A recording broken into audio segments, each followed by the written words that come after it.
Hey, welcome back. I am Vivek Bindra, international motivation speaker, leadership consultant, business coach. आज तक का जितना भी बिजनेस को लेकर के इंपॉर्टेंट लर्निंग है, पूरा बिजनेस को बिल्ड करने के लिए एक ही वीडियो में सारे लेसन देने जा रहा हूं। एक साल अगर आप कहीं ट्रेनिंग लेंगे ना, वो एक साल की ट्रेनिंग को समराइज करके 10 पॉइंट्स में बताऊंगा। एक स्टार्टअप हो या बड़ा बिजनेस हो, फेलियर के 10 कारण क्या होते हैं। अगर ये 10 चीजें जो मैं बताने वाला हूं आपको, ये अगर ठीक हो गई, आपके बिजनेस में सेफ हो जाएगा, बिजनेस की हेल्थ ठीक हो जाएगी। IBM institute for business value and Oxford economics के हिसाब से 90% इंडियन स्टार्टअप पहले 5 साल में ही खत्म हो जाते हैं। One of the biggest reason is the lack of exact needed innovation. इनको मैं 10 पॉइंट्स में डिटेल में बताने वाला हूं। 2015-16 की एशिया की रिपोर्ट देखें, इंडिया ने केवल 1423 पेटेंट फाइल किए, कोरिया ने 14,600 पेटेंट फाइल किए, चाइना के 29,800 पेटेंट हैं, और वहीं जापान 44,200 से ज्यादा पेटेंट फाइल करके एशिया के अंदर स्टार्टअप्स में सबसे आगे निकला है। फोर्ब्स ने मोस्ट इनोवेटिव लिस्ट ऑफ एक कंपनीज निकाली, उसके अंदर 25 टॉप कॉर्पोरेट जहां सबसे ज्यादा इनोवेशन होता है, इंडिया की 25 में एक ही कंपनी आई, Asian paints. Ratan Tata continuously अपना डिससैटिस्फैक्शन पब्लिकली एक्सप्रेस कर रहे हैं। इंडिया में एक्चुअल डिसरप्शन और एक्चुअल इनोवेशन इंडियन व्यापारियों में एग्जिस्ट नहीं करता। अगर आप चाहते हैं कि वो अपने बिजनेस को एक्चुअली बड़ा करें, ये 10 पॉइंट्स जिंदगी भर छाप के प्रिंट आउट लेके हर जगह इसको लगा लें, याद रखें। ये 10 पॉइंट्स आपके लिए मील का पत्थर साबित होंगे। 2015 में इतने खराब एक्सपीरियंसेस हुए कि 2016 की फंडिंग बहुत नीचे चली गई।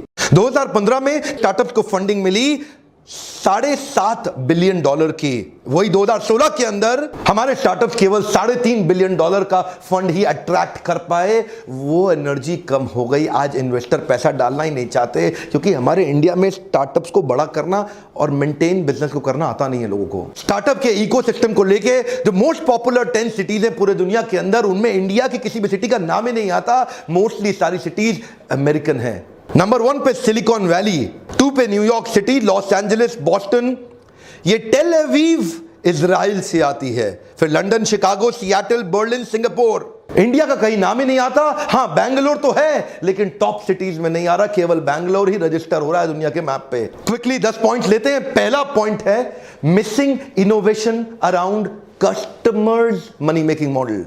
सारे जितने व्यापारी हैं पहले अपने मनी मेकिंग मॉडल को कैलकुलेट करते हैं, ये नहीं देखते कि उनका कस्टमर का मनी मेकिंग मॉडल क्या होने वाला है। मेरे कस्टमर को एग्जैक्टली सफलता कहां से मिलेगी, मेरे को सफलता कहां से मिलेगी, ये सब कैलकुलेट कर रहे हैं। लेकिन जब तक कस्टमर की सफलता कैसे होगी, उसकी प्रॉफिटेबिलिटी, उसकी लिक्विडिटी, उसकी ग्रोथ, उसकी प्रोडक्टिविटी, उसका ग्रॉस मार्जिन, उसका रेवेन्यू, उसका inventory turnover, cash flow, brand equity, उसका कस्टमर एक्विजिशन और रिटेंशन, और उसकी वेलोसिटी, स्पीड ऑफ ट्रांजैक्शन, किस प्रकार मेरे कस्टमर अपने मनी को लेके ग्रो करते हैं, किस प्रकार मेरे कस्टमर का मनी मेकिंग मॉडल और रिकरिंग रेवेन्यू मॉडल ग्रो करता है। जिस दिन वो समझ में आएगा तो कस्टमर की नीड से मेरी ग्रीड पूरी होगी। पहला पॉइंट, इनोवेशन कैसे आता है, what problem are you solving in your customers life which he cannot solve on his own। Innovation किधर होगा, कस्टमर की नीड पे होगा। ये पहला पॉइंट है। और अगर हम थोड़ा बहुत नीड समझ भी लेते हैं ना कस्टमर की, इंडियन स्टार्टअप्स तो ऐसे हैं जो कॉपी मारने में बड़े तेज हैं। उबर आया, उसके अगेंस्ट ओला खड़ा कर दिया। एयरबीएनबी आया, उसके अगेंस्ट ओयो खड़ा कर दिया। अमेज़न आया, उसके अगेंस्ट फ्लिपकार्ट खड़ा कर दिया। स्पॉटिफाई आया, उसके अगेंस्ट गाना खड़ा कर दिया। अगर कस्टमर की नीड को समझने की कोशिश भी कर रहे हैं तो वो भी सीधा सीधा अमेरिकन स्टार्टअप्स को एकदम कॉपी मारने की इंडिया में कोशिश कर रहे हैं। अपना बड़ा इनोवेशन अभी तक इंडियन स्टार्टअप ऐसा कोई भी नहीं जो पूरी दुनिया में छा चुका हो। नेक्स्ट पॉइंट है negative cash flow and negative working capital. This is one of the biggest reason एक स्टार्टअप सूख जाता है। क्या हो जाता है, सूख जाता है। उसका जो ब्लड होता है ना, जो एक ऑर्गेनाइजेशन को रन करता है, जो शरीर को चलाता है, वो खत्म हो जाता है। A check in hand means nothing. One more time, come on. A check in hand means nothing, you need cash. Profit important है, कैश भी इंपॉर्टेंट है। आपको दोनों चाहिए, दोनों अलग अलग चीजें हैं। आपके बुक्स ऑफ अकाउंट में हो सकता है प्रॉफिट आ रहा हो, लेकिन आपकी कैश की पेमेंट डिले होती जा रही है। कस्टमर से, मार्केट से पैसा वापस रिकवरी नहीं हो रही, रिकवरेबल स्लो हो गई, उसको बोलते हैं नेगेटिव कैश फ्लो। हो सकता है बुक्स ऑफ अकाउंट में, आपकी इनवॉइसेस में आपके पास में मार्जिन हो, लेकिन धंधे में कैश रनिंग बिजनेस के लिए वर्किंग कैपिटल चाहिए होता है। फिर आप बार बार फंडिंग एजेंसी ढूंढते हैं और कहीं पे फंडिंग एजेंसी एक लेवल के आने के बाद वो आपको फंड देना बंद कर देती हैं। वो negative cash flow one of the biggest reason हमारे स्टार्टअप्स को बर्बाद करने के लिए। कुछ इंडियन स्टार्टअप जो अभी पीछे बंद हुए, one of the most funded startups जो बंद हुए, उनके मैं नाम बताता हूं आपको, जैसे कि askme.com, auto Raja, talent pad, fashionara, auto on cab, Frankly Me, ये सारे अच्छे बड़े फंडेड स्टार्टअप्स थे, खत्म हो गए। पॉजिटिव कैश फ्लो बना के रखिए। जो माल बेच रहे हैं कोशिश करिए पेमेंट एडवांस में या टाइम पे ले सकें। तीसरा पॉइंट है एक्सपेंशन विद नेगेटिव मार्जिन। पिछला वाला था कैश फ्लो के बारे में, ये है मार्जिन के बारे में। अगर ग्रॉस मार्जिन ही नहीं है, बहुत सारे स्टार्टअप्स ने आजकल क्या सोचना शुरू किया, मार्केट को एक्वायर करो, लॉस लीडिंग स्ट्रैटेजी पकड़ो, पूरी मार्केट को एक्वायर करने के लिए सस्ते में माल बेचना शुरू कर दो, वैल्यूएशन बढ़ेगा तो बाद में बाहर से फंड लेके इसको बढ़ा लेंगे। ध्यान दीजिए, अगर शुरू से आपको ये क्लियर नहीं है ना कि आपका प्रॉफिट कहां से आएगा, बाद में मरेंगे पक्का।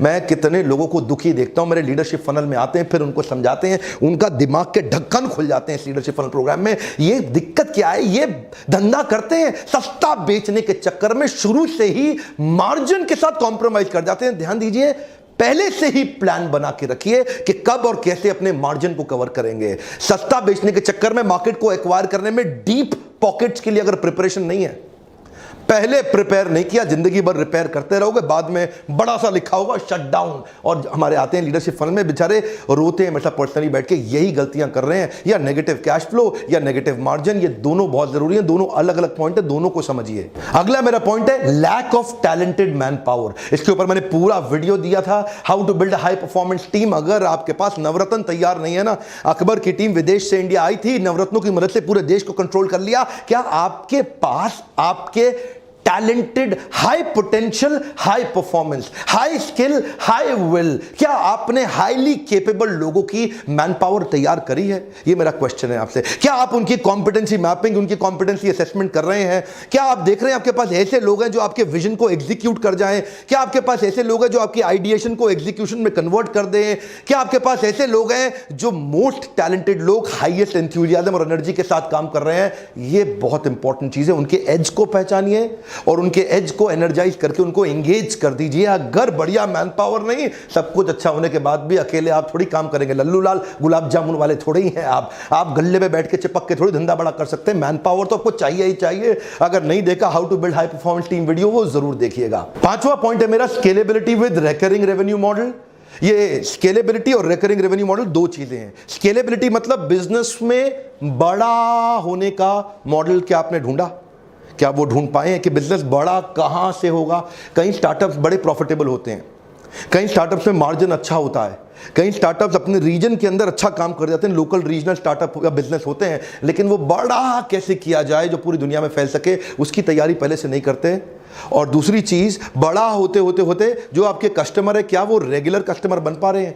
क्या आप अपने कस्टमर्स को रिटेन कर पा रहे हैं? क्या आपके कस्टमर आपको रिकरिंग रेवेन्यू दे रहे हैं? लगातार लगातार लगातार रेवेन्यू दे पाने वाले कुछ अश्योर्ड कस्टमर जो कि लॉन्ग टर्म कॉन्ट्रैक्ट के साथ काम करते हैं, जो कि आपके साथ जुड़े रहते हैं। इसके ऊपर अभी आपने पीछे वीडियो देखा था रेगुलर इनकम के ऊपर कि बिना मेहनत के या कम मेहनत के साथ रेगुलर इनकम कैसे बढ़ाएं, नहीं देखा तो वो भी जरूर देखिएगा।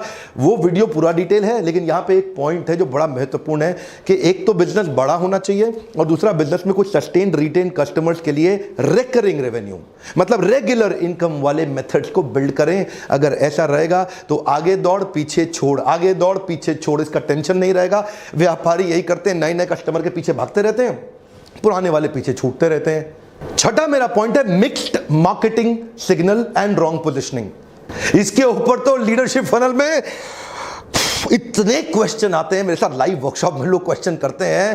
प्रॉब्लम क्या है, लोगों को पता ही नहीं अपने प्रोडक्ट को मार्केट में पोजीशन कैसे करना है। वो है कौन, आपकी आइडेंटिटी है क्या, आपका परफेक्ट कस्टमर कौन है, आपका इम्परफेक्ट कस्टमर कौन है, आपका परफेक्ट प्रोडक्ट क्या है, आपका इम्परफेक्ट प्रोडक्ट क्या है। आपका प्रोडक्ट ठीक से प्लान नहीं किया गया, आपका कस्टमर का सेगमेंटेशन ठीक से प्लान नहीं किया गया। हर जगह हर एक को जाके तू भी खरीद ले, तू भी खरीद ले, हर एक को थोड़ी जाके माल बेचते हैं। आपको परफेक्ट मार्केट डेमोग्राफी और साइकोग्राफी के हिसाब से ढूंढनी है और फिर जाकर के वही प्रोडक्ट प्रेजेंट करना है। अपना सिंगल सिग्नल ढूंढिए, आप कौन हैं, जिससे आपकी आइडेंटिटी तैयार होगी। क्या आप न्यूएस्ट हैं, क्या आप प्रॉब्लम सॉल्वर हैं, क्या आप बेस्ट हैं, आप मोस्ट कन्वीनियंट हैं, cheapest, best value, most prestigious, maximum feature हैं, या फिर आप मोस्ट रिलायबल हैं। इस प्रकार की कई तरह की पोजीशनिंग होती है। जब आपको पोजीशनिंग पता हो कि आप हैं कौन, आप उसी हिसाब से पैकेजिंग करेंगे, उसी हिसाब से ब्रांडिंग करेंगे, उसी हिसाब से मार्केटिंग करेंगे, उसी हिसाब से प्रोडक्ट को लेकर के मार्केट में प्रेजेंट करेंगे, उसी हिसाब की स्कीम लाएंगे, पॉलिसीज लाएंगे, पीछे बैकएंड की टीम भी उस हिसाब से तैयार होगी। आपकी मार्केटिंग की प्लानिंग ठीक है कि नहीं है, सिंगल सिग्नल दे रहे हैं कि नहीं दे रहे हैं। थम्स अप का सिंगल सिग्नल है, टेस्ट द थंडर, आज कुछ तूफानी करते हैं, एक 4 तूफानी देना भैया, ये बिल्कुल सिंगल सिग्नल है। उनको पता है उनकी मार्केट कौन है और कैसे बेचना है। इसको बोलते हैं प्रोडक्ट पोजीशनिंग। 7वां quick point, releasing product as a laggard. Laggard मतलब ये लेट लतीफ है भैया, प्रोडक्ट लेके बाद में पहुंच रहे हैं मार्केट में, पूरी मार्केट अब सैचुरेट होने को आ गई, ये बेचारे लास्ट में आ रहे हैं, अरे ये तो मार्केट में चल रहा था, मैं भी ले आता हूं, मेरा भी खरीद लो, मेरा भी खरीद लो। फिर डिस्काउंट देते रहना, उसके बाद बैठ करके स्कीम चलाते रहना, मार्जिन कम करते रहना, उधारी देते रहना, अपने धंधे को खत्म कर लेना।